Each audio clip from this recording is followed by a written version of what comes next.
We're here at the Sons of Liberty Spirits Company in Rhode Island, and we're here to taste some of the most unusual whiskeys that are on the market today.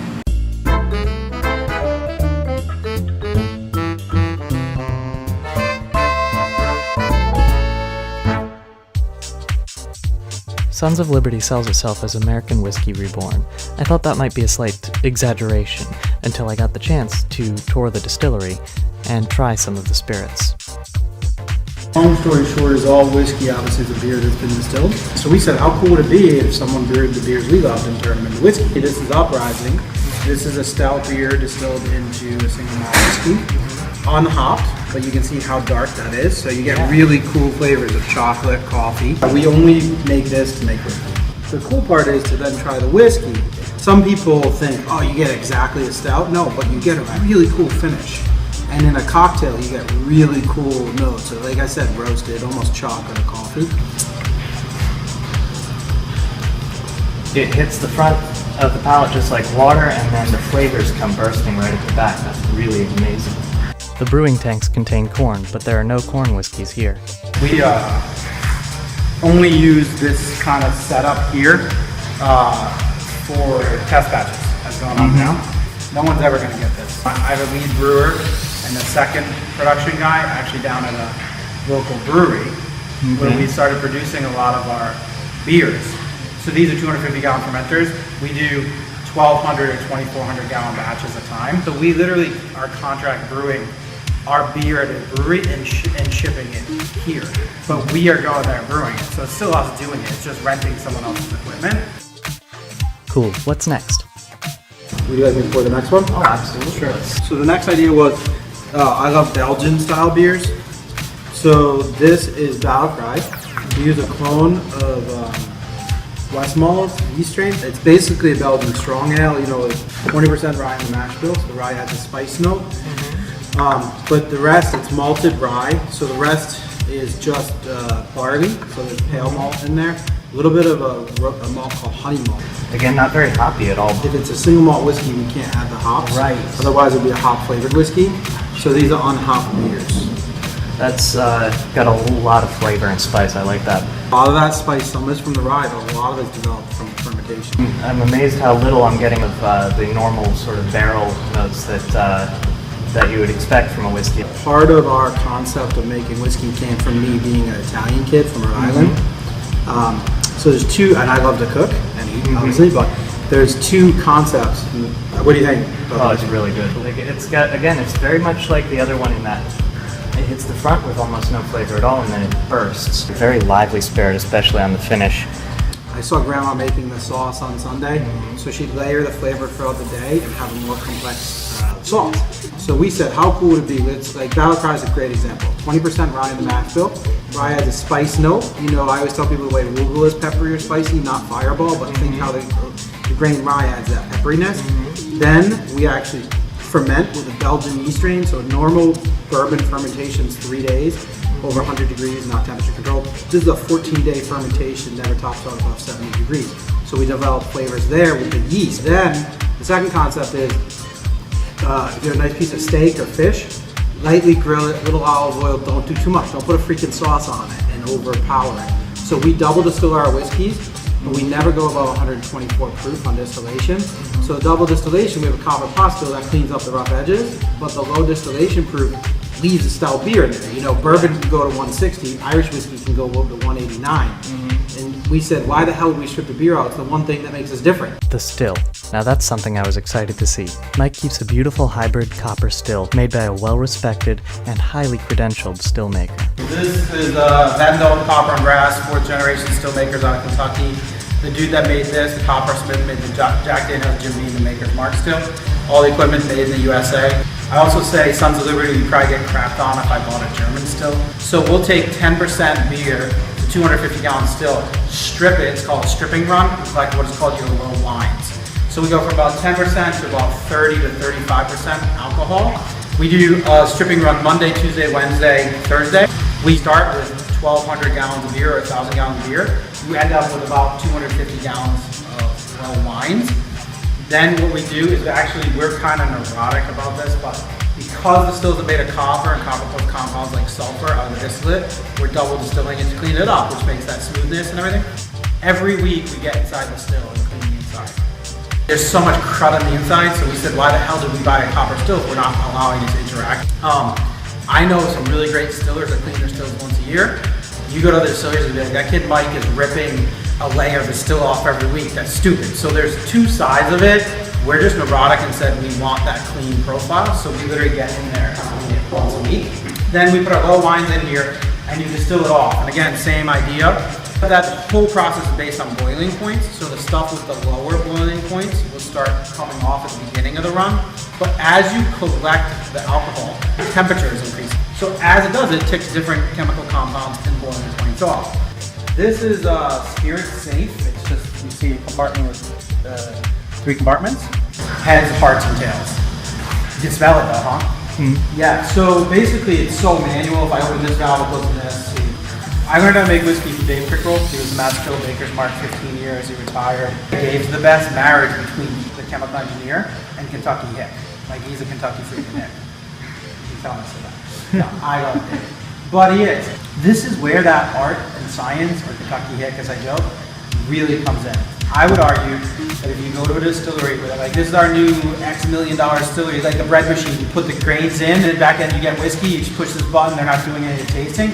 Our whiskey is more consistent. The reason is that this is an open system, so it's not building pressure up. So it's wicked hot here today, right? But on a winter day when it's actually cold and it's not as humid, it's gonna affect a little bit where you make your cuts. So on the head, you're smelling, right? Okay. In whiskey heads, especially malt whiskey heads, there's a distinct Jolly Rancher green apple taste. So when I stop tasting Jolly Ranchers effectively, we make our cut. Proof drops and it gets viscous. So I don't know if you've ever felt tails, but like literally the fusel all comes through and then your fingers are feel oily.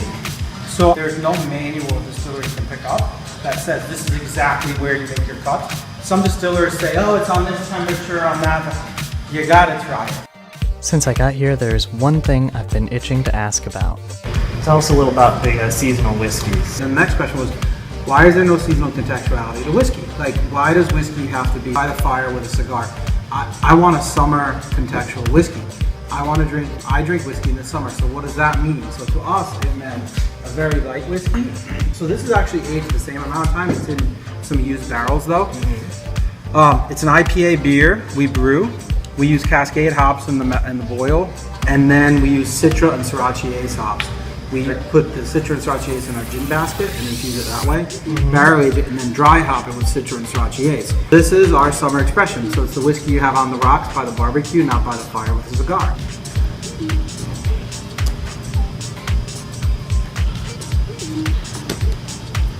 Wow. So we got the bright notes of the hops, not the funky, not as much of the bitter as you'd expect. Yeah. Yeah, usually you expect if you have an IPA, you're going to get that nice sort of grapefruit nose and stuff, but then the moment you drink it, as soon as it goes down the gullet, it's bitter, bitter, bitter. This doesn't have any of that.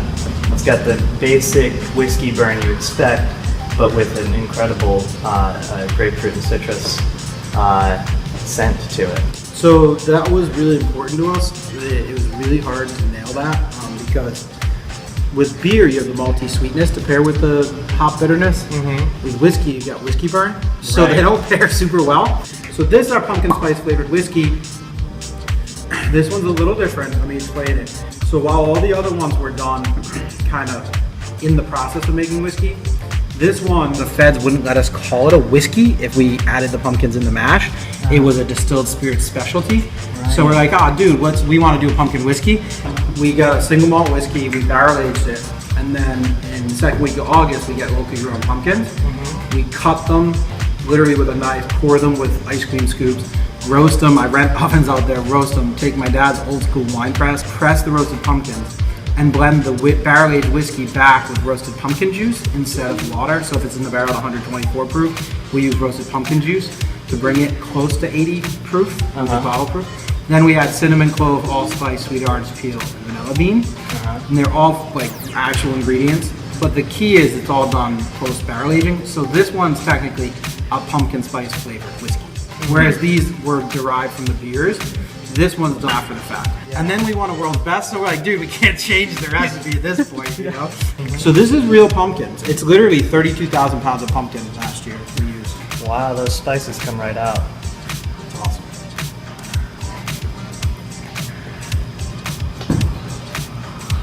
That is autumn in a whiskey. That's incredible.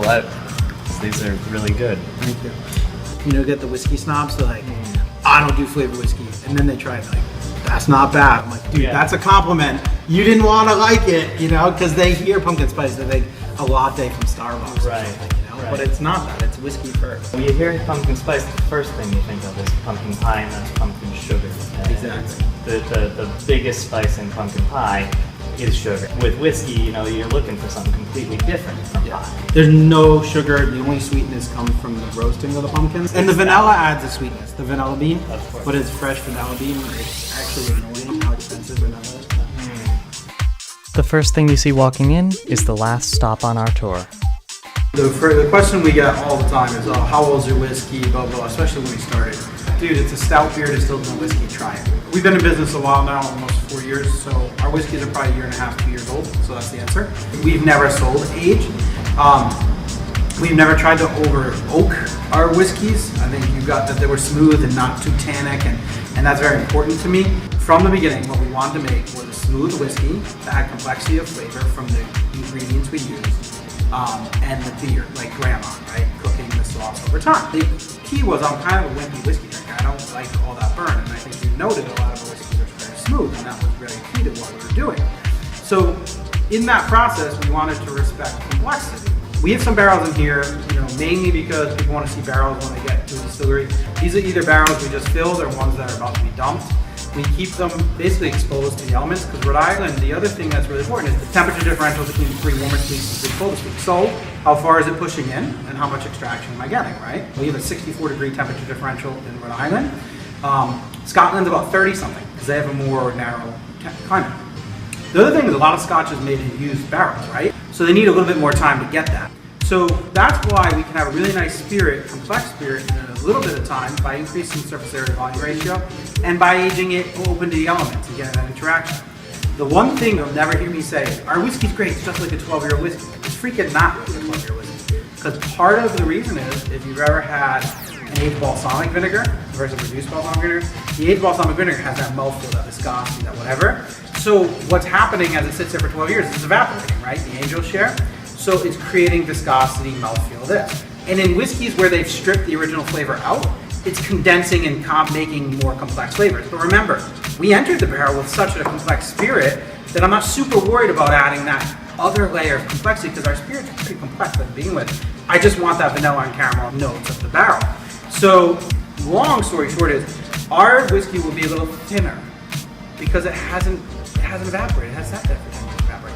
I've never said I'm making a viscous whiskey. Like, I don't care. So I'm going for the complexity. So those are the variables we focus on in barrel aging.